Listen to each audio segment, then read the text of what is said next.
বিসমিল্লাহির রহমানির রহিম। সম্মানিত সাংবাদিক ভাই ও বোনেরা, আসসালামু আলাইকুম।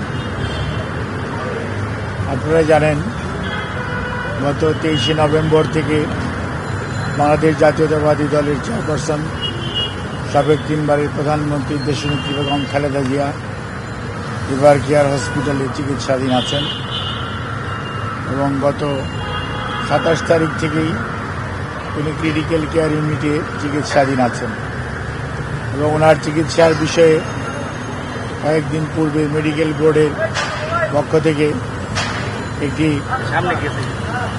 মেডিকেল রিপোর্ট আপনাদের মাধ্যমে জনগণের যে আকাঙ্ক্ষা ওনার সম্পর্কে জানায়, সেই জন্যই ওটি আমাদের মেডিকেল বোর্ডের পক্ষ থেকে ডক্টর শাহাবুদ্দিন তালুকদার সাহেব সেটি উপস্থাপন করেছিলেন।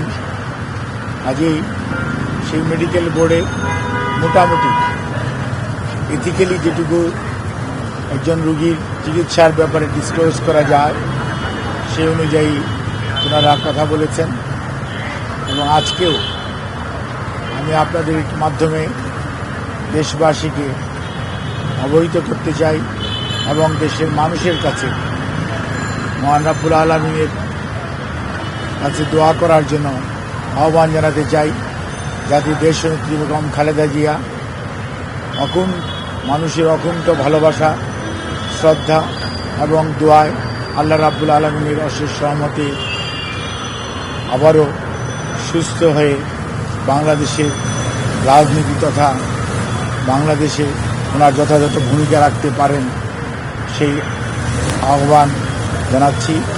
অন্যদিকে আপনাদের জানার আগ্রহ আছে নিশ্চয়ই যে এই মুহূর্তে ওনার শারীরিক অবস্থা কেমন। এই মুহূর্তেও দেশনেত্রী বেগম খালেদা জিয়ার শারীরিক অবস্থা পূর্বে যে অবস্থায় ছিল, অর্থাৎ যেভাবে আমি কয়েকদিন আগেও আপনাদেরকে বলেছিলাম যে ওনার চিকিৎসা মেডিকেল বোর্ড, ওনার মেডিকেল বোর্ড একটি যে সারা বাংলাদেশে কয়েকজন ডাক্তার তা না, আমি আগেও তাদের নাম বলেছি, আজকে হয়তো পরে বলে দিব। এখানে বাংলাদেশ, ইউকে এবং ইউনাইটেড স্টেটস অফ আমেরিকার অ্যাজ ওয়েল এস অস্ট্রেলিয়ার চিকিৎসকদের সমন্বয়ে গঠিত একটি মেডিকেল বোর্ড। সেই বোর্ড প্রতিদিন সকালবেলা ওনার স্বাস্থ্য পরীক্ষা করেন এবং ওনারা এখানে আলোচনা করেন, কিন্তু যেহেতু টাইম ডিফারেন্স আছে সেই জন্যই প্রতিদিন আবার সন্ধ্যার পরে বিদেশিদের সাথেও আমাদের যৌথ এমডিটি মানে মেডিকেল মাল্টিডিসিপ্লিনারি যে মেডিকেল টিম সেটার মিটিং হয় এবং তারই পরিপ্রেক্ষিতে ওনার চিকিৎসা এখানে পরিচালিত হচ্ছে এবং উনি আলহামদুলিল্লাহ এখন পর্যন্ত চিকিৎসকদের পরামর্শ মোতাবেক যে চিকিৎসা ওনাকে দেওয়া হচ্ছে সেই চিকিৎসা উনি ঠিকমতো গ্রহণ করতে পারছেন এবং ওনার শারীরিক অবস্থা গত কয়েকদিন পূর্বেও যে অবস্থায় ছিল আলহামদুলিল্লাহ উনি সেটি মেনটেন করে যাচ্ছেন। সেজন্যই চিকিৎসক সহ ওনার সাথে সম্পৃক্ত সবাই, আমরা যারা এই হসপিটালের চিকিৎসকরা সহ সবাই অত্যন্ত আশাবাদী যে ইনশাআল্লাহ দেশনেত্রী বেগম খালেদা জিয়া ধীরে ধীরে সুস্থ হয়ে যাবেন।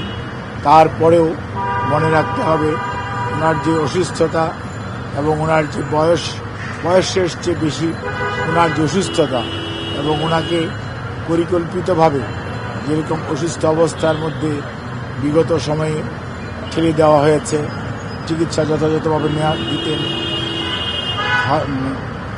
দেওয়া যায়নি অথবা দিতে দেওয়া হয়নি, সেই কারণেই ওনার শারীরিক জটিলতা মারাত্মক রকম বেড়ে গিয়েছিল। সেই জন্যই এবার উনি বেশ কঠিন সময় পার করছেন।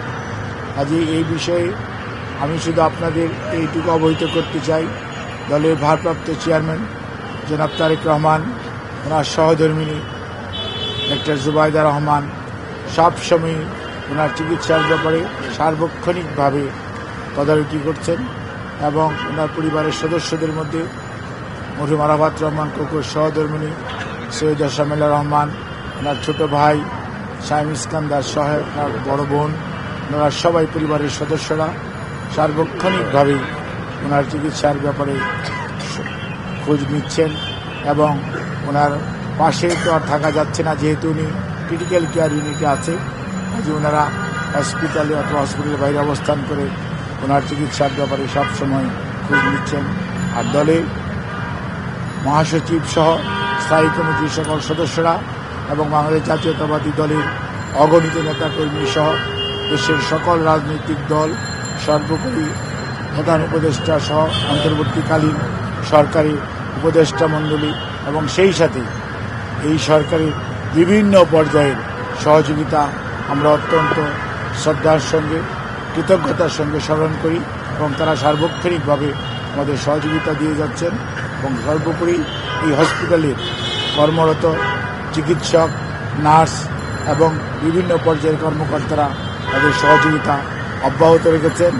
অন্যদিকে আমি আপনাদের মাধ্যমে আহ্বান জানাতে চাই, এই হাসপাতালে আরও অনেক রোগী চিকিৎসাধীন আছেন। সেই সমস্ত রোগীদের চিকিৎসা যাতে কোনো ব্যাঘাত না ঘটে সেই জন্য আইন শৃঙ্খলা রক্ষাকারী বাহিনী সহযোগিতা করছেন। কিন্তু আমি আপনাদের মাধ্যমে সকলকে অনুরোধ করতে চাই, আপনারা এই হসপিটাল সবার জন্য উন্মুক্ত, এই হসপিটালের সেবা গ্রহণ করার সুযোগ সবারই আছে। কাজে আপনারা পূর্বে যারা সেবা গ্রহণ করতেন ওনারাও গ্রহণ করবেন এবং কোনো অবস্থাতেই দেশনেত্রী বেগম খালেদা জিয়ার চিকিৎসার জন্য আপনাদের চিকিৎসার কোনো ব্যাঘাত ঘটবে না এবং আমরা এর কোনো নেতাকর্মী কোনো ধরনের বিঘ্ন সৃষ্টি করবে না, এটা আমরা বিশ্বাস করি, এটা আমরা আশা রাখি, এটা আমরা আমাদের সবার কাছে আহ্বান জানাই আপনাদের মাধ্যমে। আপনাদের সবাইকে অনেক ধন্যবাদ। দীর্ঘ সময় যাবৎ অপেক্ষা করছিলেন, সেই জন্য অত্যন্ত দুঃখিত। আমার আসতে প্রায় 45 মিনিট দেরি হয়েছে সেজন্য।